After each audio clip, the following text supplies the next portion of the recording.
ራእይ ምዕራፍ 1 ከቁጥር 4 ጀምሮ ስትመለከቱት ምንድነው የሚለው? ዘመኑ ቀርቧልና የሚያነበው የትንቢቱን ቃል የሚሰሙትና በውስጡ የተጻፈውን የሚጠብቁት ብፁዓን ናቸው ይልና ዮሐንስ በእስያ ላሉት ለሰባቱ አብያተ ክርስቲያናት ካለውና ከነበረው ከሚመጣውም ይላል። እሺ በዙፋኑም ፊት ካሉት ከሰባቱ መናፍስት ከታመነው ምስክር ከሙታንም በኩር የምድርም ነገስታት ገዢ ከሆነ ከኢየሱስ ክርስቶስ ጸጋና ሰላም ለእናንተ ይሁን ለወደደን ከኃጢአታችንም በደሙ ላጠበን ብሎ ይቀጥላል። እሺ አሁን እዚህ ጋር በሁለቱም አፈታት ብንፈታው ምንም ከቁጥር 8 ጋር ምንም የሚያገናኘው ነገር እንደሌለ በአጭሩ ለመመልከት ለምሳሌ ካለውና ከነበረው እሺ ለማን ነው ብንላቸው ለአብ ነው ይላሉ። ኦኬ ምንም እኛ እንከራከርም፣ ባይዘው ለአብ ነው። በጣም ጥሩ። ቀጥላችሁ በዙፋኑም ፊት ካሉት ከሰባቱ መናፍስት የተባለው ማን ነው? መንፈስ ቅዱስ ነው። በጣም ጥሩ። ኦኬ መንፈስ ቅዱስ ከታመነው ምስክር ከሙታንም በኩር ከነገስታትም ገዢ ከሆነው ከኢየሱስ ክርስቶስ ጸጋና ሰላም ለእናንተ ይሁን አለ። ስለዚህ ጸጋ ሰላም ከሶስቱ አካላት ኦኬ 3 ፐርሰንስ ናቸው ብለው በዚህ አጋጣሚ ሙስሊም ወንድም እህቶቻችን ዘይ ኮንፌስ ማለት ነው። ሶ ስፔሻሊ ሙስሊሞች ስለሆኑ ይህን አርጊመንት የሚያነሱት ማለት ነው። ሶስት አካላት እዚህ ጋር መኖራቸው አብ ወልድ እና መንፈስ ቅዱስ ሶስት አካላት መኖራቸው ኮንፌስ አድርጉ ማለት ነው በራእይ መጽሐፍ መሰረት። ስለዚህ ከሶስቱ አካላት ምን ለሰባቱ አብያተ ክርስቲያናት ጸጋና ሰላም ለእናንተ ይሁን አለ። ኦኬ እዚህ ጋር ምንም ችግር የለብንም አሁን ማለት በዚህ ስናፈታት ከሄዱ ማለት ነው። እሺ አውዱን ይዘን አሁን እንውረድ። ከዚህ ቀጥሎ እየተናገረ ያለው ግን ስለማን ነው? አውድ ማለት ኦኬ ተከትለ ሄደህ ስለማን እያወራ እንዳለ ማወቅ ይቻላል ማለት። አውድ ማለት ከዚህ ዘለ አሁን እዚህ ጋር ካለውና ከነበረው አብ ከሆነ እዚህ ጋር ባይ ኔሴሲቲ እንደዛ ሊሆን ይገባል። እንደዚህ አይነት ስናፈታት የትም ታይቶም ተሰምቶም አይታወቅም። 4 ላይ እንደዚህ ካለ 8 ላይ እንደዛ ነው የሚሆነው። በየትኛው ስነ ጽሁፍ ህግ ኦኬ በየትኛው ቴዎሎጂካል ተርም በየትኛው ቴዎሎጂካል ኤክስፕላኔሽን ነው 4 ላይ እንደዚህ ስለተባለ 8 ላይ ኢቭን ነምበርስ እኮ አይደለም የሚፈታው መጽሐፍ ቅዱስ። ኢቭን የሆኑ አንድ አፈታት ኦድ የሆኑ ቁጥሮች በአንድ አይነት አፈታት አይደለም የሚፈታው። አውድ ከላይ ጀምሮ እስከታች እያነበብክ መሄድ ነው አውድ ማለት። ስለዚህ አውዱን ይዘን እናነባለን ማለት ነው አይደል? ስለዚህ ምን አለ? ጸጋና ሰላም ለእናንተ ይሁን አለ። በጣም ጥሩ። ስለዚህ ከዚህ ጀምሮ ይጀምራል። ለወደደን ከኃጢአታችንም በደሙ ላጠበን። ስለ አንድ አካል ነው እየተወራ ያለው አይደል? አንድ አካል ነው። ለወደዱን ምናምን አይደለም፣ ለወደደን። እሺ ከኃጢአታችንም በደሙ ላጠበን ማን ነው? በቃ የነገስታት ገዢ የነገስታት ንጉስ ኦኬ የሆነው እሱ ኢየሱስ ክርስቶስ ነው ማለት። መንግስትም ለአምላኩ እና ለአባቱ ካህናት እንድንሆን ላደረገ። በቃ ስለ አንድ ፐርሰን ነው እያወራ ያለው አይደለም ማለት የሆነ አካል አለ። ማን ነው ያንን ያደረገው? ኢየሱስ ክርስቶስ። እሺ ለእርሱ ከዘላለም እስከ ዘላለም ድረስ ክብርና ኃይል ይሁን አሜን። ባይዘው እዚህ ጋር ራሱ ከዘላለም እስከ ዘላለም ድረስ አለ። በቃ በዚህም ድንበር የለም መጨረሻም ድንበር የለውም ለክርስቶስ። ከዘላለም እስከ ዘላለም ምን ይሁን? ክብርና ምስጋና ኃይልም ለእርሱ ይሁን። በቃ ክርስቶስ ዘላለማዊ መሆኑ በግልጽ እየተናገረ ነው። ኦኬ ጅማሬም የለውም ከዘላለም ነው የሚለው። እስከ ዘላለም ሲል ፍጻሜም የለውም ማለት ነው። ስለዚህ ለእርሱ ባይዘው በባህሪው ክቡር መሆኑን የሚያጠይቅ ነው። ባይዘው ክብር ኃይል ለእርሱ ይሁን ሲባል ከዘላለም እስከ ዘላለም ክብር ኃይል የሚገባው ማን ነው? እግዚአብሔር በባህሪው ማለት ነው። ከዘላለም በባህሪው ክቡር የሆነ ከዘላለም በባህሪው ኃያል የሆነ እግዚአብሔር ብቻ ነው። ኦኬ ከዘላለም ሲሆን ማለት የሆነ አካላት ከብረው ሊሆን ይችላል፣ ግን ከዘላለም አይደለም። ኦኬ የሆነ ሰዓት ጅማሬ ሊኖረው ይችላል። ለምሳሌ ቅዱስ ጴጥሮስ ክብር አለ። አዎ ይከበራሉ ቅዱሳኖቹ፣ ግን ክብራቸው ከዘላለም ነው አይደለም፣ ጅማሬ ያለው። የክርስቶስ ግን ከዘላለም እስከ ዘላለም ምን ክብርና ኃይልም ጭምር ያለው ነው። ስለዚህ አሜን ይልና ይቀጥላል። እነሆ ሌላ ሰብጀክት መጣ አልመጣም? እነሆ ከደመና ጋር ይመጣል። ማን ነው እርሱ? ማን ነው ከደመና ጋር የሚመጣው? ኦፍኮርስ የታወቀ ነው። ሰብጀክት አልተቀየርም። ስቲል ክርስቶስ ኢየሱስ ነው የሚለው መልስ። ዓይንም ሁሉ የወጉትም ያዩታል። ማንን? ኢየሱስ ክርስቶስ። የተወጋው ከእርሱ በቀር ማንም የለም። የምድርም ወገኖች ሁሉ ስለ እርሱ ዋይ ዋይ ይላሉ ይላል። ለምንድነው የምድር ወገኖች? ሲመጣ በደመና በክብር ነው የመጣው። የተወጋው ጎኑ እያሳየ መጣ። ለምንድነው የምድር ወገኖች ሁሉ ስለ እርሱ ዋይ ዋይ የሚሉት? እርሱ ስለ እርሱ ነው ኦኬ ዋይ ዋይ ይላሉ የተባለው። ለምን ስለ እርሱ ዋይ ዋይ ይላሉ? ለምንድነው ዋይ ዋይ የሚሉት የምድር ወገኖች ሁሉ? ምክንያቱ ቁጥር 8 ላይ ያለውን ስለሚላቸው ነው። ኦኬ ያለውና የነበረው የሚመጣውም ሁሉን የሚገዛ ጌታ አምላክ አልፋና ኦሜጋ እኔ ነኝ ይላል። ተወግቷል። ሲቸነከር ሩቅ ብእሲ መስሏቸው ነበር አይደል? እንዴ አይሁዳውያን እኮ ተዘባበቱበት። ሲወጋ ሲቸነከር ሲሰቀል አይተው ይሄማ አምላክ ቢሆን ኖሮ ራሱን ያድን ነበር። ተዘባበቱበት አይደል? ኦኬ የእግዚአብሔር ልጅ እንዳለውም የምር ቢሆን ኖሮ ራሱን ያድን ነበር፣ ሌሎችን ያድናል ራሱን ግን አያድንም ብለው ተዘባብተውበት ነበር። የተወጋው ነገር እጅው እያሳያቸው ሲመጣ በክብር ደመና ኦኬ ደመና ባይዞ ክብርን ነው። ደመና ባይዞ መለኮታዊ ባህሪን ነው የሚያሳየው። ኦኬ በደመና ይመጣል ሲል ክብሩን ይገልጣል ማለት ነው። መለኮታዊ ክብር በኃይል በክብር በስልጣን ይመጣል ማለት ነው። ደመና እንደው ሊትራሊ ይሄ የምናየው ደመና ማለት አይደለም። ኦኬ በክብር በስልጣን ይመጣል ማለት ነው። ኦኬ ከዛ በኋላ እጁን እያሳየ ነው ግን የሚመጣው የወጉትን እንዲያስተውሉ ኦኬ የተወጋው እሱ እንደሆነ ጌታ እንደሆነ እንዲያስተውሉና እንዲያውቁ እያሳየ እጆቹን ይመጣል። ስለዚህ የወጉት የሰቀሉት የተዘባበቱበት ሁሉ ምን ይላሉ? ዋይ ዋይ ይላሉ። ለምን? ለካ የሰቀልነው ጌታ ለካ የተወጋው ጌታ የኛ ጌታ የፍጥረታት ሁሉ ጌታ የአማልክት ሁሉ አምላክ ነው ይላሉ ማለት ነው። ኦኬ ሶ ለዛ ነው ከደመና በክብር በኃይል ይመጣል። ማን ነው? በቃ ኢየሱስ ክርስቶስ ነው። አሁን እዚህ ጋር ያለውና የነበረ ይላል ነው የተባለው። ይላል ስቲል ስለ አንድ ሰብጀክት ነው ማለት ከላይ ይዞት ስለመጣ አካል ነው እየተናገረ ያለው። ስለሌላ አካል ቢያወራ ኖሮ እዚህ ጋር ሌላ ሰብጀክት 8 ላይ ሌላ ሰብጀክት እየተናገረ ቢሆን ኖሮ በሰዋሰው ሕግም እንደዚህ አይነት አጻጻፍ የለም። ሰብጀክት ከተቀየረ ግዴታ እዚህ ጋር ሰብጀክቱ መግባት አለበት። ኦኬ አለበለዚያ ግን ይመጣል ተብሎ ከዛ በኋላ ዓይንም ሁሉ የወጉትም ያዩታል እየተባለ ስለ እርሱ እየተባለ መጥቶ ከዛ እንዲህ ይላል እርሱ ማን ነው? በቃ ቁጥር 7 ላይ እየተባለው ይመጣል የተባለው አካል ነው። ይመጣል የተባለው ነው እንደዛ የሚለው። ኦኬ ከዛ ቁጥር 9 ምን ይላል አያችሁ? እኔ ብሎ ይጀምራል። አሁን እርሱ አይልም፣ ምክንያቱም ሰብጀክት ተቀየረ። አያል እኔ አማርኛ ማስተምረን ሃውከም አማርኛ ለሰን እናስተምር እንዴ? ኧረ ተው ቢያንስ በአማርኛ አግዙን እንጂ በቋንቋ እንኳን አግዙ። ይኸው ሰብጀክት ወይም ደግሞ ዲ ዶር ኦፍ ዘ አክሽን ወይም ደግሞ የድርጊቱ ዋና አካል ሲቀየር ይኸው ሰብጀክት 9 ተቀየረ። ዮሐንስ ምን ብሎ ጀመረ? እኔ ብሎ ጀመረ። እኔ ወንድማችሁ ማን የሆንኩ ከእናንተ ጋር አብሬ መከራውን እና መንግስቱን የኢየሱስ ክርስቶስንም ትዕግስት የምካፈል ዮሐንስ ስለ እግዚአብሔር ቃልና ስለ ኢየሱስ ክርስቶስ ምስክር ፈጥሞ በምትባል ደሴት ነበርኳል። አሁን በቃ ሰብጀክት ተቀየረ። ዮሐንስ እኔ ብሎ ጀመረ። ኦኬ በጌታ ቀን ነበርኩ እያለ ስለራሱ መናገር ይጀምራል። ሶ ኢሚዲየትሊ 9 ላይ ነው ሐሳቡ ወይም ደግሞ ሰብጀክቱ የሚቀየረው እንጂ ከዛ በፊት ያሉት ሐሳቦች ስለ አንድ አካል እየተነገረ ይመጣል። እሱም የሰራዊት ጌታ የነገስታት ገዢ ከሆነው ከኢየሱስ ክርስቶስ ጸጋና ሰላም ለእናንተ ይሁን ለወደደን ከሚለው ጀምሮ እስከ 8 ስለ ኢየሱስ ክርስቶስ ነው የሚናገረው። አውዳዊ ፍቺ ይሄን ፈታ።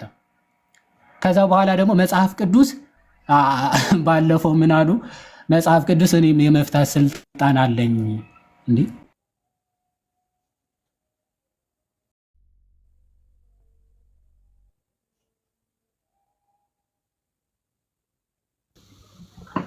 ጋይስ እኔ ጋር የተቆረጠ አለኝ ተመለስ። አንተ ጋር ነው ማለት ነው። እሺ መጣ። እኔ ጋር መሀል ላይ ገስት መቀበል ምናምን እየቻልኩ አይደለም። ቀጥል ፓፓ። ኦኬ እንትን ተብሎ ነው ሪፖርት ደግሞ ጀመሩ። እሺ ይሰማል አይደል? አሁን እኔ ገስት መቀበልም አልቻልኩም። ገስቱን ራሱ ስነካው እንትን ነው የሚለው እና ቀጥል። ለማንኛውም ብሮስኪ ቀጥል። ያንተ ይሰማል መሰማል። እሺ ጥሩ። ስለዚህ ልቀጥል። እሺ ስለዚህ ይሄንን አውዳዊ ፍቹን እንደዚህ ፈታን። ማንም ሰው ግን እንደ ገዛ ፈቃዱ መጽሐፍ ቅዱስን ወይም ደግሞ በተለይ እንደዚህ የትንቢትና የራእይ መጽሐፍቶችን በገዛ ፈቃዱ ማንም ሊተረጉም አልተፈቀደለትም። ኦኬ ራሳችን ማለት እኛንን እንደዚህ ያልነው አይደለ? መጽሐፍ ቅዱስ በሚገባ ይናገራል አይደለ? አይ ቲንክ አንደኛ ጴጥሮስ ምዕራፍ 3 ላይ ይመስለኛል 3:18 ካልተሳሳተ ምዕራፍ 3 መሰለኝ። ምዕራፍ 3 ወይ ምዕራፍ 4። ቆይ አንዴ ቼክ ላድርግልህ። ቀጥል አንተ ሐሳቡን። ያ አይደለም 3 ላይ ሁለተኛ ነው እንዴ? እስኪ I don't think so።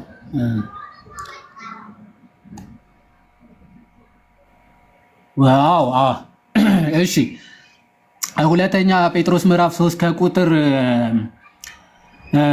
15 ጀምሮ የጌታችንንም ትዕግስት ያኛው የአንደኛ ጴጥሮስ ምዕራፍ 1 አካባቢ ያለውም እሱ እስከዚያ ፈልገው ጋዲ ሁለተኛ ጴጥሮስ ምዕራፍ 3 ከቁጥር 15 ጀምሮ ምን ብሎ ይናገራል? የጌታችንም ትዕግስት መዳናችሁ እንደሆነ ቁጠሩ። እንዲህም የተወደደው ወንድማችን ጳውሎስ ደግሞ እንደተሰጠው ጥበብ መጠን ጻፈላችሁ። በመልእክቱም ሁሉ ደግሞ እንደነገረ ስለዚህ ነገር ተናገረ ይልና በእነዚያ ዘንድ ይላል። በእነዚያ ዘንድ ለማስተዋል የሚያስቸግር ምን አለ ነገር አለ ይልና ያልተማሩትንና የማይጸኑትን ሰዎች ሌሎችን መጻሕፍት እንደሚያጣምሙ ይላል። እነዚህንም ደግሞ ለገዛ ጥፋታቸው ያጣምማሉ አለ። ኦኬ ለገዛ ጥፋታቸው ምን ይላሉ? ያጣምማሉ። እንግዲህ እናንተ ወዳጆች ሆይ ይህን አስቀድማችሁ ስለምታውቁ በአመፀኞቹ ስህተት ተስባችሁ ከራሳችሁ ጽናት እንዳትወድቁ ተጠንቀቁ ይላል። አሁን እነዚህ ቁርአናቸውም አጣመው ነው የሚተረጉሙት፣ መጽሐፍ ቅዱስም እንደፈለጉ አጣመው የሚተረጉሙ አካላት አሉ። ኦኬ የገዛ መጻሕፍታቸው ለጥፋታቸው እንደሚያጣምሙት ሁሉ መጽሐፍ ቅዱስም እነዚህ መጻሕፍትም ጭምር ምን አለ? ሌሎች መጻሕፍት እንደሚያጣምሙ እነዚህን ደግሞ ለገዛ ጥፋታቸው ያጣምማሉ እና ከነዚህ ሰዎች ተጠንቀቁ ነው የሚለው መጽሐፍ። መጽሐፍ ቅዱስ አጣመው ሊተረጉሙ ይችላል። እንኳን ሙስሊም ሆነ ልትተረጉም ይቅርና ማለት ነው ክርስቲያንን የሚሉ ራሱ ለገዛ ጥፋታቸው ሊተረጉሙ ይችላል ማለት ነው። ማንም ሰው ለገዛ ፈቃዱ ወይም ደግሞ ለገዛ ትምህርቱ መጽሐፍ ቅዱሱ ሊተረጉም አይችልም። ለምን? እሺ እንደዚህ ይላል። አይ ቲንክ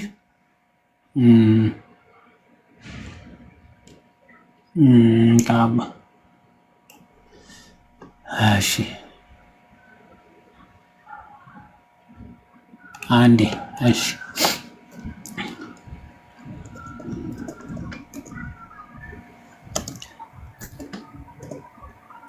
አንዴ በጣም ይቅርታ እንደዚህ አድርጌ አንዴ ያ ሁለተኛ ጴጥሮስ 1:20 አይሰማ? አይ ያንተ ይሰማል። ሜቢ ታች ኮንፊርም እያደረኳቸው ነው። እኔ መሀል ላይ እንትን እያለኝ ስለሆነ ቀጥል። እዛው ነበር ዝቅ ብላችሁ ስትመለከቱ ያ እዛው መጨረሻ ላይ ሁለተኛ ጴጥሮስ ምዕራፍ 1 ከቁጥር 16 ጀምሮ ላንብብላችሁ። ሁለተኛ ጴጥሮስ ምዕራፍ 1 ከቁጥር 16 ጀምሮ የእርሱን ግርማ አይተን እንጂ በብልሃት የተፈጠረውን ተረት በደንብ አስተውሉ። ሐዋርያ ቅዱስ ጴጥሮስ ምን እንደሚል የእርሱ እኛ ክርስቲያኖች የሆነው ወይም ደግሞ ክርስቲያን የተባልነው ምን አይተን አይደለም፣ የሰው ፍልስፍና በብልሃት የተፈጠረውን ተረት ሳንከተል ምን አይተን ነው? የእርሱን ግርማ አይተን እንጂ የክርስቶስን ግርማ ተመልክተን ነው እንጂ በብልሃት የተፈጠረውን ተረት ሳንከተል የጌታችንን የኢየሱስ ክርስቶስን ኃይልና መምጣት አስታወቅናችሁ ይል። የጌታችን ኃይሉ የጌታችን መምጣቱ ምንድነው? ተረት አይደለም። የሆነ የሰሙት ተረት በሰዎች ብልሃት የተፈጠረ ተረት አይደለም። ይቅርታ አንዴ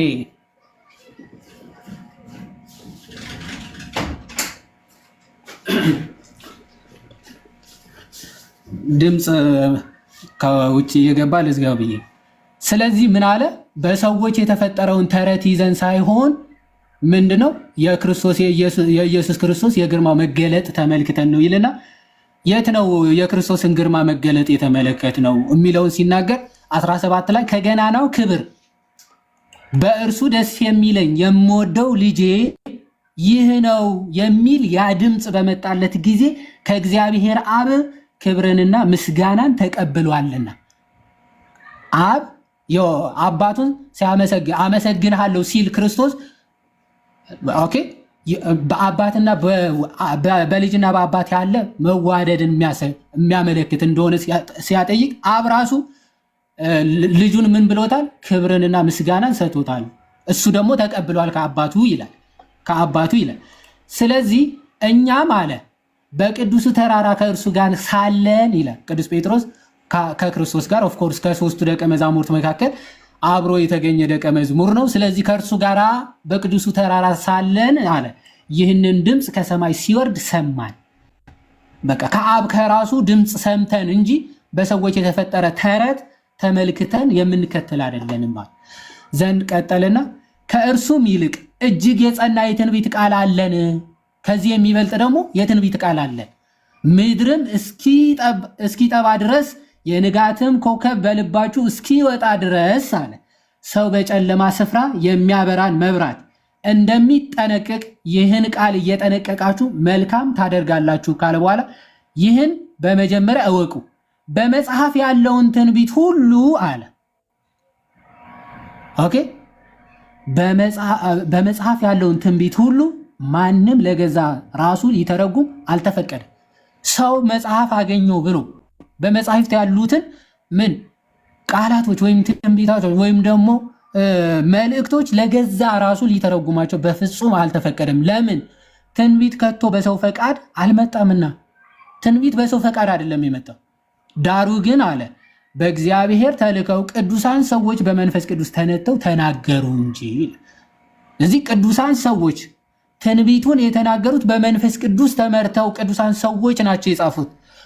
ትርጉሙም በመንፈስ ቅዱስ የተቃኙ ኦኬ የነዚህ ሐዋርያት የነዚህ ነቢያት ደቀ መዛሙርት የሆኑ ሊተረጉሙት ይገባል እንጂ ማንም ሰው ተነስቶ ለገዛ ፈቃዱ መጽሐፍትን ሊተረጉም በጭራሽ አልተፈቀደም። ይሄ ስለ መጽሐፍ ቅዱስ ነው። ስለዚህ መጽሐፍ ቅዱስ ማንም ተነስቶ እንደገዛ ፈቃዱ ሊተረጉም አይችልም። ቅዱሳን ሰዎች በመንፈስ ቅዱስ ተነተው የጻፉት እስከሆነ ድረስ የሚተረጎመው የምንረዳውን በመንፈስ ቅዱስ በተመሩ ቅዱሳን አባቶች ወይም ደግሞ ክርስቲያኖች ነው ማለት ነው። ከዚህ አንጻር የአባቶቻችንን ትርጓሜ እያንዳንዱ ብንመለከት የዚህ ክፍል ማለት ነው የዮሐንስ ራእይ ትርጓሜ ከቁጥር 1 ጀምሮ ያለውን ክፍል ስንመለከት እንግዲህ የአባቶቻችን ይህንን ክፍል ያለውና የነበረው የሚመጣው ሁሉን የሚገዛ ጌታ አምላክ አልፋና ኦሜጋ እኔ ነኝ ይላል የተባለው አትናቴዎስን ብትመለከቱ፣ አውግስጥኖስን ብትመለከቱ፣ የቤተ ክርስቲያናችን አንድምታዋ ብትመለከቱ፣ ታድሮስ ማላቲ አንድምታቸው ወይም ደግሞ ትርጓሜያቸው ብትመለከቱ ኦኬ የግብፅ ኮፕቲክ ኮሜንታሪ የሚል መጻሕፍቶች አሏቸው። እዛ ኮሜንታሪ ሄዳችሁ የትም ብትመለከቱ ያለ የነበረ የሚመጣ ሁሉን የሚገዛ ጌታ አምላክ አልፋና ኦሜጋ የተባለው ክርስቶስ ኢየሱስ ነው ተብሎ በግልጽ ተነግሯል። በቃ እዚሁ ራሱ ዝቅ ብለን 18 እና 19ም ራሱ ክርስቶስ ይደግመዋል። ባይዘው ያው የሰው ልጅ የሚመስልን አየው ይላል። ከቁጥር 13 ጀምራችሁ ስትመለከቱ በመቅረዞቹ መካከል የሰው ልጅ የሚመስልን አየው ይልና እርሱም እስከ እግሩ ድረስ ልብስ የለበሰው ደረቱንም በወርቅ መታጠቂያ የታጠቀ ነበረ ይልና ራሱና የራሱ ፀጉርም እንደ ነጭ የበግ ጠጉር እንደ በረዶም ነጭ ነበሩ፣ አይኖቹም እንደ እሳት ነበልባል ነበሩ ይላል። አሁን ጀስት ኢማጂን ቅዱስ ዮሐንስ እኮ የክርስቶስ ደቀ መዝሙር ነበረ። አብሮት ከደረቱ ተጠግቶ ሲማር የነበረ ደቀ መዝሙሩ ነው። ክርስቶስን ግን በሰማያት በግርማው ሲመለከተው ምን አለ? የሰው ልጅን የሚመስል አየው ይልና ግርማው የተለየ ሆኖ ነው የሚመለከተው እና ምን አለ? ራሱ በጣም ነጭ ልክ ዳንኤል ትንቢተ ኢሳያስ ምዕራፍ 7 ላይ እንደተመለከተው አይነት ራእይ ይመለከታል። ዘንድ እግሮቹም በእቶን የነጠረ የጋለ ናስ ይመስሉ ነበረ። ድምፁም እንደ ብዙ ውኆች ድምፅ ነበረ። በቀኝ እጁም 7 ከዋክብት ነበሩት። ከአፉም በሁለት ወገን የተሳለ ስለታም ሰይፍ ወጣ። ፊቱም በኃይል እንደሚያበራ እንደ ፀሐይ ነበረ ይልና ባየሁትም ጊዜ እንደ ሞተ ሰው ሆኜ ከእግሩ በታች ወደቅኩ ይላል ዮሐንስ። ይሄንን ራእይ በተመለከተ ጊዜ መቋቋም አልቻለም። ኦኬ እንደ ሞተ ሰው ሆኜ ወደቅኩ አለ። ማንን ተመልክቶ ይሆን እንደዚህ የወደቀ? ቀኝ እጁንም የርኅራኄ አምላክ ጌታ ደግሞ በቀኝ እጁንም ጫነብኝ፣ እንዲህም አለኝ አትፍራ አትፍራ ብሎ የሚያጸና ጌታ ማለት ነው። ኦኬ ቀኝ እጁንም ጫነብኝ ምን አለኝ? እንዲህም አለኝ አትፍራ፣ ፊተኛውና መጨረሻው ሕያውም እኔ ነኝ አለ። አትፍራ፣ ፊተኛውና መጨረሻው፣ በቃ አልፋና ኦሜጋ ማለት መጀመሪያና መጨረሻ እኔ ነኝ፣ ሕያውም እኔ ነኝ አለው። ከዛ ይቀጥልና ሞቼም ነበርኩ፣ ሌላ አካል ነው እንዳንል ይኸው ሞቼም ነበርኩ፣ እነሆም ከዘላለም እስከ ዘላለም ድረስ ሕያው ነኝ፣ የሞትና የሲኦል መክፈቻ አለኝ አለ። ኦኬ እንግዲህ ያየኸውን አሁንም ያለውን ከዚህም በኋላ ይሆን ዘንድ ያለውን ጻፍ። በቀኝ እጄ ያየሃቸው የሰባቱ ከዋክብትና የሰባቱ የመቅረዞች ሚስጢር ይህ ነው። 7ቱ ከዋክብት የሰባቱ አብያተ ክርስቲያናት፣ መላእክት ደግሞ የመሪዎቹ ምሳሌ ናቸው ብሎ ክርስቶስ ይነግረዋል ማለት ነው።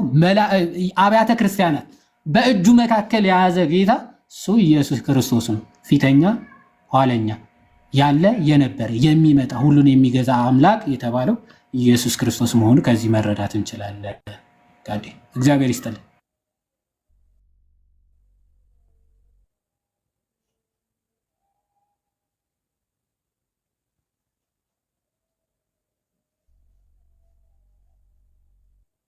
አይሰማም ነበር ነው? አይ አንተ ጋር አይደለም ዮሐዴ፣ አንተ ይሰማ ነበር። እኔ ጋር ነው መሰለኝ። ጋራ ጋይስ ታብታብ አድርጉተው። እኔ እኮ በጣም እኮ አሰልቺ ነው ባይዘው። እኔ ባይዘው የሆነ ሰዓት ላይ መሀል ላይ እየተቋረጠብኝ ነበር። ታች ያሉ ዋናው ታች ያሉ ሰዎች ከሰሙ ይበቃል።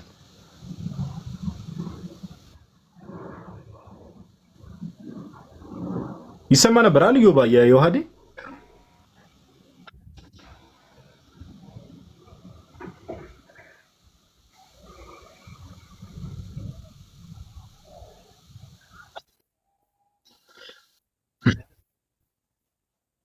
ያንተም ይሰማ ነበር ጋዲ።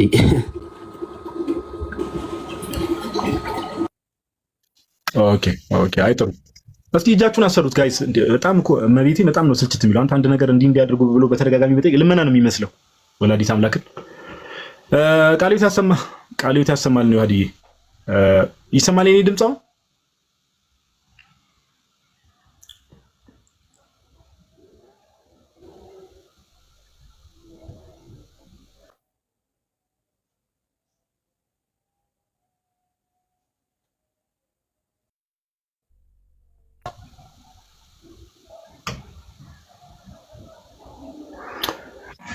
ኧረ በለው ዳታ ነው ወይስ ሪፖርት ነው? ምንድን ነው?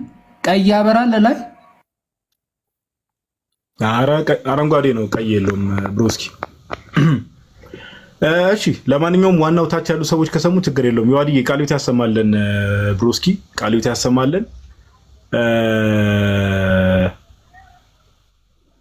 ይቅርታ እንደ ሐሳብ ተበታተነ። ያው አሁን ዮሐዴ እዚህ እንዳሳያችሁ ማለት ነው። ኦኬ ዮሐዴ እንዳሳያችሁ ማለት ነው። ያው ይሄ ካሁን በኋላ እንግዲህ በተቻለ መጠን ኦኬ ካሁን በኋላ ከሰዎች ጋር ኢንተራክት ስናደርግ ከሰዎች ጋር ስናወራ ምን ስንል ዮሐንስ ራእይ ምዕራፍ 1 ላይ ያለውን ክፍል በቃ በዚህ መልኩ አውዱን ጠብቀን በቃ ራእይ ላይ ያለው በዚህ መልኩ ነው አንደርስታንድ የሚደረገው። ኦኬ ምዕራፍ 1 ላይ ለምሳሌ በቃ ሊያወናብዷችሁ የሚሞክሩት እዚህ ጋር ነው። ምዕራፍ 1 ላይ ያለው ቁጥር 4 ላይ ያለው ለአብ ነው ብሎ ከጠየቋቸው አዎ ለአብ ነው ብላችሁ መልሱ። ግን ምዕራፍ 1 ቁጥር 4 ላይ ያለውና የሚመጣው የተባለው አብ መሆኑ ቁጥር 8 ላይ ያለውና የሚመጣው ሁሉን የሚገዛ ጌታ አምላክ እኔ ነኝ ያለው ግዴታ ባይ ዲፎልት አብ ነው አያስብልም። ለምን እዛው ራእይ መጽሐፍ ላይ አብ ያለውና የሚመጣው ተብሏል፣ ወልድም ያለውና የሚመጣው ተብሏል። እኛ ደግሞ የሥላሴ አማኞች ነን።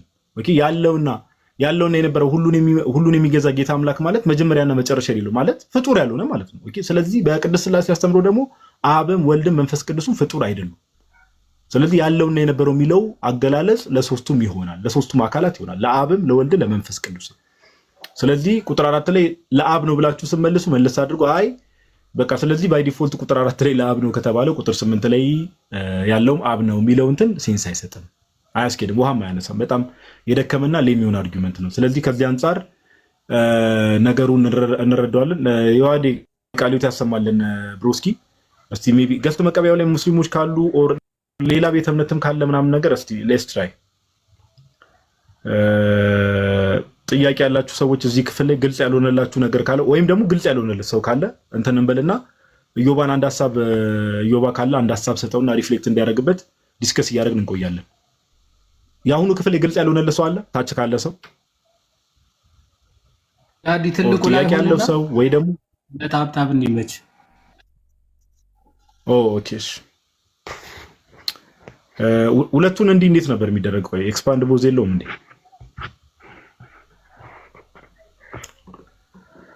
እሺ እናድርግና ቆይ ኢዮባንና እኔን በትልቁ ላድርግ። ኦኬ እንደዚህ አይ ቲንክ ዚስ ኢዝ ቤተር። እሺ ሜቢ አሁኑ ክፍል ላይ ጥያቄ ያለው ሰው ክርስቲያንም ሆኖ ግልጽ ያልሆነለት ሰው ካለ ዮሐንስ ራእይ ምዕራፍ ይደገም ይብራራ። ጌታ ሆይ ትዕግስቱን ስጠኝ አለ ዮሐዴ። እዚህ ክፍል ላይ ጥያቄ የሌላችሁ ሰዎች ካላችሁ ኦኬ፣ እዚህ ክፍል ላይ ጥያቄ የሌላችሁ ሰዎች ካላችሁ ለዮሐዴ ለዮባ አንድ ሐሳብ ልስጠውና ዮባ አለ አይደል ሜቢ ሪፍሌክት እንድታረግበት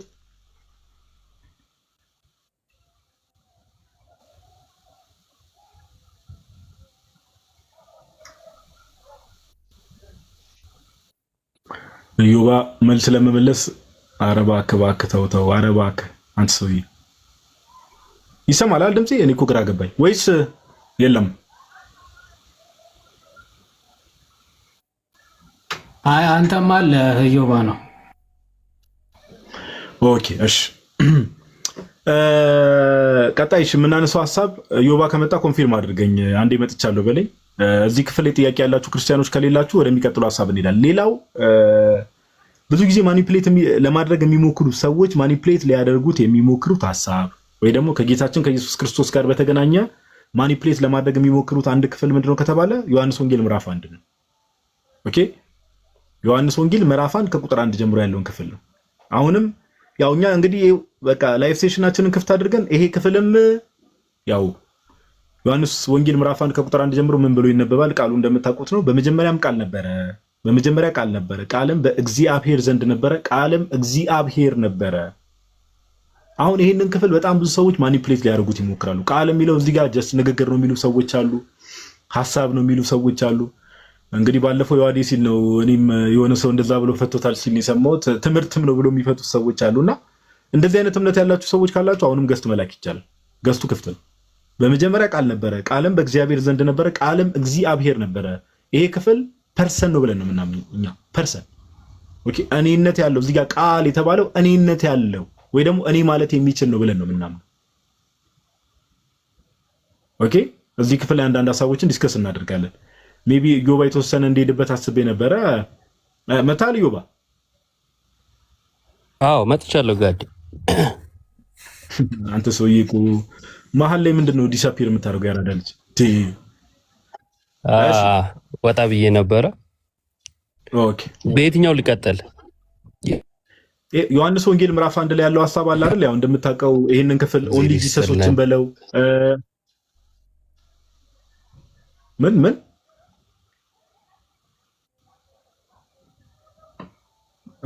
እግዚአብሔር ይስጥልኝ ያለው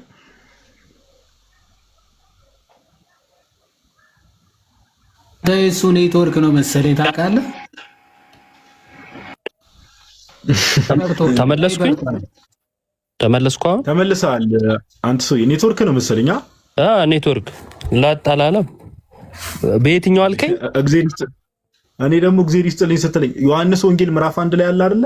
እሺ ዮሐንስ ወንጌል ምዕራፍ 1 ከቁጥር 1 ጀምሮ ያው ብዙ ጊዜ እንደምታውቀው ኦንሊ ጂሰሶችም ሙስሊሞችም ለምሳሌ በመጀመሪያ ቃል ነበረ፣ ቃልም በእግዚአብሔር ዘንድ ነበረ፣ ቃልም እግዚአብሔር ነበረ የሚለውን ያው እዛ ክፍል ላይ እስከ ታች እስከ 6 እስከ 7 ልትወርድ ትችላለህ።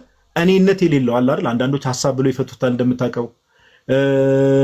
አንዳንዶች ደግሞ ይሄ የተስፋ ቃሉን ነው ከተስፋ ቃል አንጻር ነው የተነገረው ይላሉ። እኛ ክርስቲያኖች ግን የምናምነው እኔነት ያለው ፐርሰን እኔ ማለት የሚችል ፐርሰን ነው ብለን ነው የምናምነው። እና እስቲ ይህንን ክፍል በደንብ ብሬክዳውን አድርገህ ታች ላሉ ሰዎች ብታብራራላቸው ኢዮባ።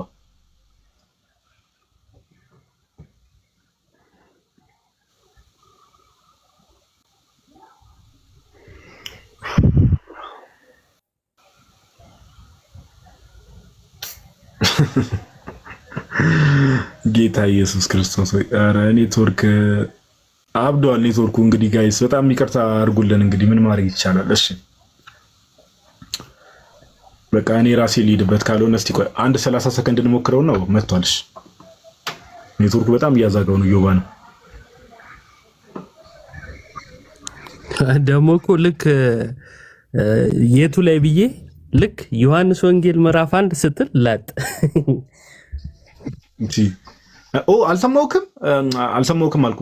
አልሰማኝም። ላይክ ከምን አንፃር ብታብራራው መልካም ነው ብዬ ያወራሁትን ፓርት ከኦል ጂሰሶች አንፃር የሚለውን ሰምቻለሁ። ከኦል ጂሰስ አንፃር ብቻ ሳይሆን እንዳልኩ ያው ይሄ እኔነት የሌለው አለ አይደለ? አሁን አንዳንዶች የተስፋ ቃል ይሉታል፣ አንዳንዶች እንደው ዝም ብሎ ትምህርት ነው ቃል ነው ንግግር ነው አድርገው ላይክ እንደዛ ሊረዱት የሚሞክሩት ሰዎች አሉና ይሄ ክፍል የምርስ ስለ ንግግር ወይ ስለ ተስፋ ቃል ነው የሚያወራው ወይስ እኔነት ስላለው ፐርሰን ነው የሚያወራው የሚለውን ነገር ከቁጥር 1 ጀምረ እስከ 4 እስከ 5 ሄደ ከፈለክ በደንብ ታብራራላችሁ ታች ላሉ ሰዎች። እሺ በተወሰነ መጠን የተወሰኑ ሐሳቦችን እናንሳና ምናልባት የቀረንትኖች ነገሮችን ደግሞ በይበልጥ እንትን ትሉታላችሁ። አስቀድሞ በመጀመሪያ ደረጃ ልናቀ የሚገባው መጽሐፍ ቅዱስ ኢየሱስ ክርስቶስን አምላክ ነው ስላለን ነው ምናመልከው እንጂ አምላክ እንዲሆንልን እንፈልጋለን ብለን በእጅ ብልጫ ሾመን ምና እንደዛ አይደለም። መጽሐፍ ቅዱስ አምላክ ነው ብሎናል። የመጀመሪያ ማወቅ ያለባችሁ እሱ ነው። ሲቀጥል ደግሞ ከዚሁ ጋር በተያያዘ እንደው ኢየሱስ አምላክ አይደለም ብላችሁ መጽሐፍ ቅዱስ ለመጥቀስ የምትሞክሩ ሰዎች ካላችሁ ምን አነሳቸውንም ጥያቄዎች ልትመልሱልን ይገባል። አንዱን ጥያቄ እዚሁ ክፍል ላይ እጠይቃለሁ ማለት ነው። መመለስ የሚችልም ሰው ካለ ገብቶ መመለስ ይችላል። ነብይ እንዲህ ይባልለታል ወይ ብዬ ጠይቃለሁ። አዎ ካልከኝ ከመጽሐፍ ታሳየኛለህ፣ ችግር የለውም ከራስ መጽሐፍም ቢሆን ማለት ነው። ወደ ሐሳቡ ስንሄድ የዮሐንስ ወንጌል ምዕራፍ 1 ላይ በመጀመሪያ ቃል ነበረ ይላል። በመጀመሪያው ማን ነበረ? ቃል ነበረ። ነበረ የምትለው ቃል ራሱ የምትነገረው ለማን ነው ሲባል ፐርሰን ለሆነ እኔ ባይ ስም ያለው ግብር ያለው ለእርሱ ነው ነበረ ሊባልለት የሚችለው ማለት ነው። ስለዚህ በመጀመሪያ ቃል ነበረ፣ መኖሩን ነገረን። ይሄ በመጀመሪያ የነበረው ቃል በማን ዘንድ ነበረ? ቃልም በእግዚአብሔር ዘንድ ነበረ አለ። ስለዚህ የነበረው ራሱ በማን ዘንድ ነው? በእግዚአብሔር ዘንድ። ዘላለማዊ ከሆነው ከአባቱ ጋር ዘላለማዊው ልጁ ቃል ነበረ ማለት ነው። በመጀመሪያ ቃል ነበረ፣ ቃልም በእግዚአብሔር ዘንድ ነበረ። ከዛስ ቃልም እግዚአብሔር ነበረ አለ። ምንነቱ ምንድነው? አምላክነት ነው። ስለዚህ ምንነቱን ሲነግረን እግዚአብሔር ነበረ። አሁን እዚህ ጋር አንድ ነገር እናንሳ። የመጀመሪያው ንግግር ነው ለሚሉ አካላት ይሄ ንግግር ነበረ ተብሎ ከተነገረለት ንግግር ይሆናል ወይ? የኔ ንግግር ከእንትና ጋር ነበረ ከኢዮብ ጋር ነበረ ይባላል? ንግግሬ አሁን ጋዲ ብዬ ተጣራው ንግግር ነው አይደለ? ጋዲ የሚለው የኢዮብ ቃል ከኢዮብ ጋር ነበረ እንደዛ ይባላል? የሚባል ከሆነ እናያለን፣ በማስረጃ ታሳዩናላችሁ። ከዛን ይቀጥልና በዚህ አያበቃም። ይቀጥልና በእግዚአብሔር ዘንድ ነበረ ይላል። ከኦልጂሰስ አንፃር ስናየው ውስጥ ብለን ካልፈታን ብለው ስግጥ ስለሚሉ ይሁንላችሁን በላቸውና ቃልም በእግዚአብሔር ውስጥ ነበረ አሉ። እሺ ከዛስ ቀጥሎ ያለው ምንድነው የሚለው? ቃልም እግዚአብሔር ነበር አይደል? በእግዚአብሔር ውስጥ እግዚአብሔር አለ ማለት ነው ብለን እንጠይቃለን። በእግዚአብሔር ውስጥ ሌላ እግዚአብሔር አለ ወይ? ይሄንን ጥያቄ መመለስ የሚችል ኦልጂሰስ ካለ ይሄው በሩ ክፍት ነው። ስለዚህ ቃልም በእግዚአብሔር ዘንድ ነበረ አለ። ቃልም ደግሞ እግዚአብሔር ነበረ። እግዚአብሔር ነበረ የተባለው ቃል ዝቅ ብሎ ምን ብሎናል? ሰው ሆነ ብሎናል አይደል? ቃልም ስጋ ሆነ። ስጋ ሆነ ሲል ሰው ሆነ እያለን ነው። ቃልም ስጋ ሆነ ተብሎለታል። ይሄው ቃል በአባቱ ዘንድ በክብር የነበረ ስለሆነ ምን ብሎ ተናግሯል? ራሱ ቃል አባት ሆይ ዓለም ሳይፈጠር ባንተ ዘንድ በነበረኝ ክብር አክብረኝ ብሎ ተናግሯል። ስለዚህ ዓለም ሳይፈጠር በእርሱ ዘንድ በምን ነበረ? በክብር። ንግግር ስለሆነ ወይስ አካላዊ ስለሆነ? ንግግር ስለሆነ ከሆነ ንግግር በክብር ነበርኩ ሊል አይችልም። አካላዊ ስለሆነ ነው በአባቱ ዘንድ በክብር እንደነበረ የሚናገረው ማለት ነው። አምላክነቱን ከብዙ ነገር አንጻር ማሳየት ይቻላል። ነገር ግን እንደው አይንን ግንባር ያድርገው ካልሆነ በቀር መጽሐፍ ቅዱስ በደንብ በምላት ነው ስለ ክርስቶስ አምላክነት የሚናገረው ማለት ነው። ይቀጥልና ይህም በመጀመሪያው በእግዚአብሔር ዘንድ ነበረ፣ ሁሉ በእርሱ ሆነ፣ ከሆነውም አንዳች እንኳን ያለ እርሱ አልሆነም ይላል። አሁን ሁሉ በእርሱ ሆነ የተባለው እንግዲህ የቋንቋውን የምንመለከት ከሆነ ስለማን እየነገረን ነው የመጣው? ከመጀመሪያ ስለ ቃል ነው እንጂ አብሮት ስለነበረ ወይም ስለ እግዚአብሔር አብ አይደለም። የንግግሩ ነጥቡ እሱ አይደለም ማለት ነው። ምን ማለት ነው? በመጀመሪያ ቃል ነበረ አለና አሁን የነበረውን ቃል ወደ ማብራራት ነው ሄደው መጽሐፉ። ይህንኑ እያለን ወርታች የሚወርደው። ስለዚህ በዛው ሴንስ ነው ልንረዳው የሚገባው ማለት ነው መጽሐፉን። በመጀመሪያ ቃል ነበረ፣ ስለ ቃል ነገረን። ቃልም በእግዚአብሔር ዘንድ ነበረ፣ በአባቱ ዘንድ እንዳለ ነገረን። ከዛስ ቃልም እግዚአብሔር ነበረ፣ እግዚአብሔርነቱን ነገረን። ይህም በመጀመሪያ በእግዚአብሔር ዘንድ ነበረ፣ እሱን ነገረን። ከዛስ ሁሉ በእርሱ ሆነ። ማን ብሎናል? መጀመሪያ ቃል አይደል? በቃል ሁሉ በቃል ነው የሆነው። ሁሉ በቃል መሆኑን ግን ይሄ መጽሐፍ ቅዱስ ብቸኛ ማስረጃችን ነው አይደለም። ዕብራውያን ምዕራፍ 1 ላይ ምን ብሎ ተናግሯል? ዓለማትን በፈጠረበት በልጁ በዚህ ዘመን መጨረሻ ለእኛ ተናገረን ይላል። ዓለማት የተፈጠሩት በልጁ ነው። ልጁም ማን ብሎታል? ቃል ሲባል ስለ ልጁ እየተነገረ ነው። መዝሙርም ላይ ሄደን ስናይ ዓለማት የተፈጠሩት በልጁ፣ ሰማያት የጸኑት በልጁ እንደሆነ ይናገራል ማለት ነው መዝሙረኛው ዳዊት። ሁሉ በእርሱ ሆነ። በቃል። አሁን እዚህ ጋር አንድ ጥያቄ እንጠይቅ። እንደምትሉት ንግግር ከሆነ ከላይ ጥያቄዎችን ጠይቀናል። ነበረ ስለመባሉ፣ ራሱ እግዚአብሔር ስለመባሉ፣ ንግግር ራሱ ደግሞ በተናጋሪው አካል ሊጠራ አይችልም። የኔ ቃል የኔ ነው እንጂ እኔ አይደለም። ወይ ማለት የኢዮብ ቃል እንጂ ኢዮብ ሊሆን አይችልም። ይችላል እንዴ? የእናንተ ንግግር ለምሳሌ የመሐመድ ንግግር በራሳችሁ ሰው ይሁን ምሳሌ በሚለው ነው። የመሐመድ ንግግር እንጂ መሐመድ ይሆናል? የሚሆን ከሆነ ብዙ በተናገረ ቁጥር ብዙ መሐመዶች ይኖራሉ ማለት ነው። ስለዚህ አይሆንም። እዚህ ጋር ግን ምን ተብሏል? ቃልም እግዚአብሔር ነበረ ተብሏል። ስለዚህ ምንነቱ አምላክነት ነው። ማንነትና ምንነት የሚባል ነገር አለ። ማንነት ፐርሰን ነው፣ እኔ ባይነት ነው። ምንነት ደግሞ ባህሪ ነው። ምንነቱ አምላክነት ነው፣ ማንነቱ ቃልነት ነው ወይም ወልድነት ነው። ከዛ ሁሉ በእርሱ ሆነ፣ ከሆነው አንዳች እንኳን ያለ እርሱ አልሆነም።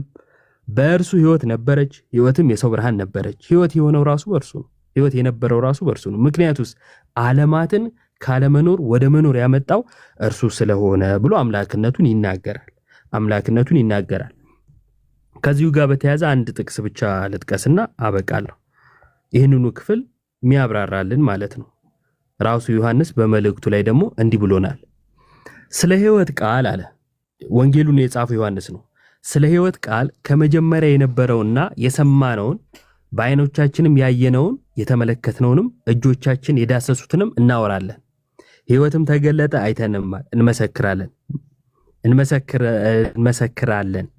ከአብ ዘንድ የነበረውን ለእኛም የተገለጠውን የዘላለም ሕይወት እናወራችኋለናል። ከአብ ዘንድ ዮሐንስ ወንጌል ላይ ምን ብሎናል? ምዕራፍ 1 ላይ በእግዚአብሔር ዘንድ ነበር አለ። ስለዚህ በአባቱ ዘንድ ነበር ማለት ነው።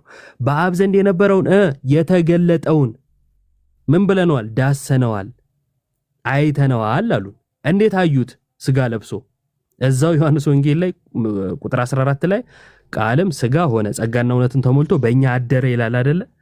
ስጋ ለብሶ ስታይ ሰው ሆኖ መጥቶ ፍጹም ሰውነቱን ሲያሳይ አምላክነቱን ልትዘነጋ ይገባ። ምክንያቱም ፍጹም ሰውነቱን የነገረ መጽሐፍ ራሱ ዘላለማዊ መሆኑን እየነገረ ነው። እኔ በጣም ይገርመኝ፣ በጣም የከሸፈ ሐሳባቸው ይሄው መጽሐፍ ቅዱስ እኮ ኢየሱስን ሰው ነው ይላል ብሎ ይናገራል ይሉናል። አዎ ሰው ብቻ ነው ይለዋል። ግን ሰው ነው ያለ ራሱ መጽሐፍ ራሱ ደግሞ ምን ብሎናል? ይሄው ዘላለማዊ መሆኑን ነግሮናል። አምላክነቱን ነግሮናል በግልጽ ሐዋርያው ጳውሎስ ቃል በቃል ነው ኢየሱስ ክርስቶስን አምላክ ያለው። ግን የጳውሎስን መልእክት ወይም የጳውሎስን ሐሳብ መቀበል አይፈልጉም። ምክንያቱም የጳውሎስን ሐሳብ ከተቀበሉ ምናቸው ይፈርሳል? ቁርአናቸው ይፈርሳል አይደል? የቁርአን ሐሳብ ይፈርሳል። አላህ አምላክ አይደለም ብሎ መደምደም ይሆናል ማለት ነው። እንዲህ ይለናል፣ አባቶች ለእነርሱ ናቸውና ከእነርሱም ክርስቶስ በስጋ መጣ፣ እርሱም ከሁሉ በላይ ሆኖ ለዘላለም የተባረከ አምላክ ነው። አሜን። ነው ከሁሉ በላይ የተባረከ አምላክ ነው። ለመቼ? ለዘላለም። ይሄው ቃል በቃል መጽሐፍ ቅዱስ እንዲህ ይላል። ይህም ጳውሎስ ነግሮናል። ስለዚህ ሰውነቱን ከመጽሐፍ ወስደ ኢየሱስ እኮ ሰው ነው ምትለኝ ከሆነ ኢየሱስ ሰው ነው ምትለኝ ከሆነ ይሄው ራሱ መጽሐፍ አምላክም ነው ብሎናል። አምላክም ነው ብሎናል። ስለዚህ ዮሐንስ ወንጌል ምዕራፍ 1 ከአንድ ጀምሮ ያለውን ሐሳብ ስንመለከት ከመልእክቱም ጋር ራሱ የጳውሎስ የዮሐንስ መልእክት ጋር አያይዘን ስንመለከት አካላዊ ቃል ስለመሆኑ ከወልጅሰስ አንፃር ብዙ እንትን ያላልኩት ያው ብዙም ስላልሆነ እነሱም ማለት ነው። ግን ከወልጅሰስ አንፃር ምናየው ከሆነ ዝቅ ባለን ቁጥር ብዙ አስቂ ነገሮች ይነሳሉ። ምክንያቱም ከስጋ የተዘጋጀው ከቃል ነው እንጂ ራሱ ቃል ስጋ ሆነ የሚለውን ወይም ስጋ ነሳ የሚለውን ስለማይቀበሉ ከቃል ስጋ ተዘጋጀ ይላሉ። አንድ ነገር ላሳያችሁ። ቁጥር 1 ላይ ቃልም እግዚአብሔር ነበረ ነው አይደል የሚለው? እግዚአብሔር የነበረው ቃል ከእግዚአብሔር የነበረው ቃል ስጋ ከተዘጋጀበት ማለት ቃል ራሱ ስጋ ሆነ ማለት ከቃል ስጋ ተዘጋጀ ስለሆነ ማለት ነው። መልሶ ምን ይላሉ? ስጋው የአብ ማደሪያ ነው ይላሉ። የአብ ማደሪያ ነው። ይቀጥሉና ደግሞ እግዚአብሔር ከአብ በቀር የሚባል የለም ይላሉ። ማለት እግዚአብሔር ከተባለ ሁሌም አብ ነው ይላሉ።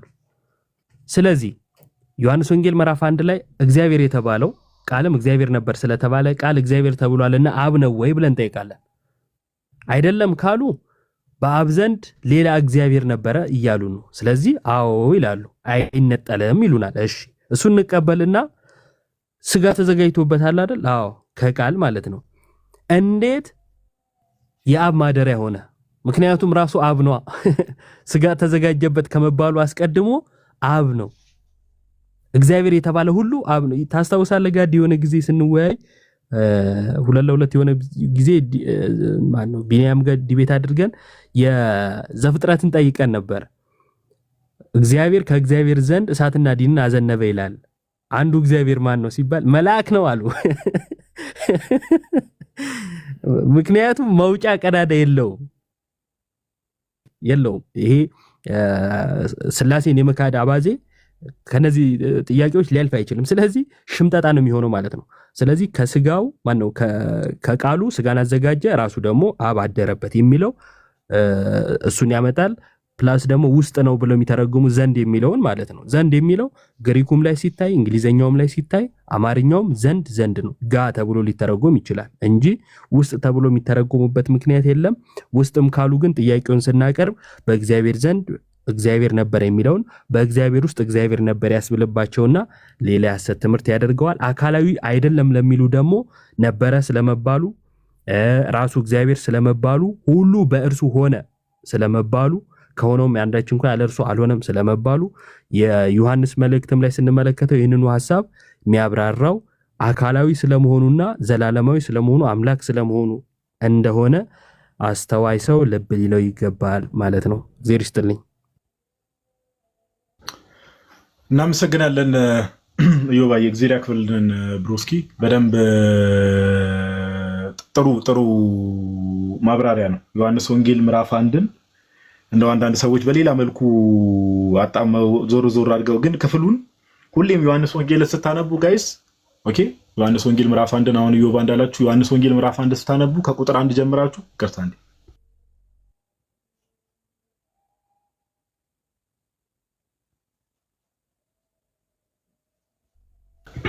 ዮሐንስ ወንጌል ምዕራፍ 1 ስታነቡ ከቁጥር 1 ጀምሮ እስከ 14 ያለውን አንብቡት። እሺ ሙሉ አውዱን ጠብቆ መፈታት ያለበት ኦኬ፣ ሙሉ አውዱን ጠብቆ መፈታት ያለበትና ሙሉ አውዱን ስትረዱት ደግሞ ይሄ ቃል በመጀመሪያ ቃል ነበር የተባለው ቃል ሎጎስ ማለት ነው።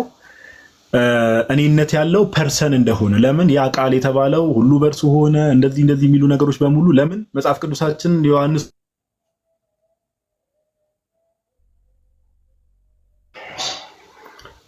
ስልክ ገብቶብኝ ይቅርታ። ኤኒዌይስ ዮባ ያብራራው እንትን ይላል። ሰዎችም ስለገቡ በደንብ ዲስከስ የምናደርግ ይሆናል።